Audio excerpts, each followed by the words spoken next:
அனைவருக்கும் வணக்கம். Welcome to Jo's kitchen. இன்றைக்கி நம்ம ஜோஸ் கிச்சனில் முட்டைக்கோஸ் வச்சு ஒரு போண்டா செய்யலாம். கொஞ்சம் ஒரு கால்வாசி முட்டைக்கோஸை நீல வாக்கில் நறுக்கியிருக்கேன். கடலை மாவு 1 கப்பும், அரிசி மாவு 1/2 கப்பு, உப்பு, கொத்தமல்லி தழை, பச்சை மிளகா, சின்ன வெங்காயம், கருவேப்பிலை, வேணால் பெரிய வெங்காயம் போட்டுக்கலாம். பெருங்காயப்பொடி கொஞ்சம் எடுத்துக்கோங்க. ஒரு கிண்ணத்தில் கடலை மாவு சேர்த்துக்கலாம். இது கூட அரிசி மாவு, அப்புறம் நறுக்கின முட்டைக்கோஸும் போட்டுக்கலாம். வேணால் இன்னும் கொஞ்சம் மெலிசாக நறுக்கிக்கலாம். ஆனால் நம்ம பொரிக்கும் போது கசப்படிக்கும், அதனால தான் கொஞ்சம் பெரிய சைஸில் கட் பண்ணியிருக்கேன். பெருங்காயப்பொடி, அதுக்கப்புறம் உப்பு எல்லாத்தையும் போட்டுட்டேன். வெங்காயம், பச்சை மிளகா, கருவேப்பிலை எல்லாத்தையும் போட்டுட்டு கொஞ்சம் காஷ்மீரி சில்லி பவுடர் மிளகாய் பொடி போட்டிருக்கேன்.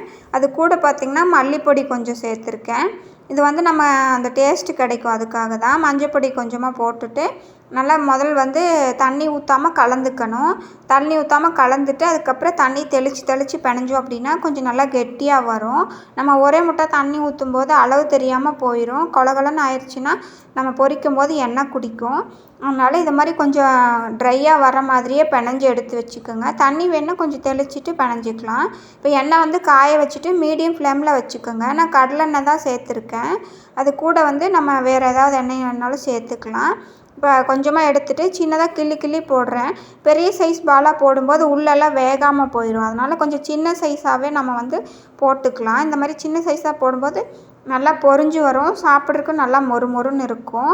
2 பக்கம் திருப்பிவிட்டு பொரிய விட்டு எடுத்தோம்னா இந்த முட்டைக்கோஸ் போண்டா ரெடி ஆயிரும். இது போண்டான்னு சொல்லலாம், பக்கோடான்னு சொல்லலாம். ரெண்டும் ஒரே மாதிரி தான் இருக்கும்.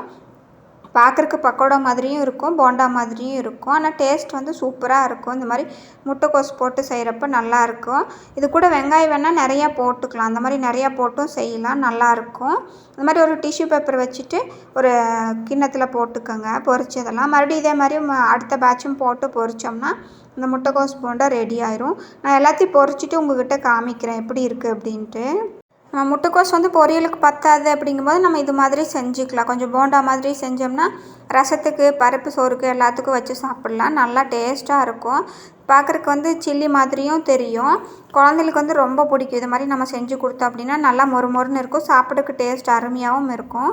இது கூட நம்ம இஞ்சி பூண்டு பேஸ்ட்டு அது மாதிரி சேர்த்து செய்யலாம். அது கொஞ்சம் டேஸ்ட்டு வித்தியாசமாக இருக்கும். இந்த மாதிரி முட்டைக்கோஸ் போண்டா உங்களுக்கு பிடிச்சிருக்கு அப்படின்னா வீடியோக்கு ஒரு லைக் பண்ணுங்கள். அப்படியே சேனலுக்கு மறக்காமல் சப்ஸ்கிரைப் பண்ணுங்கள்.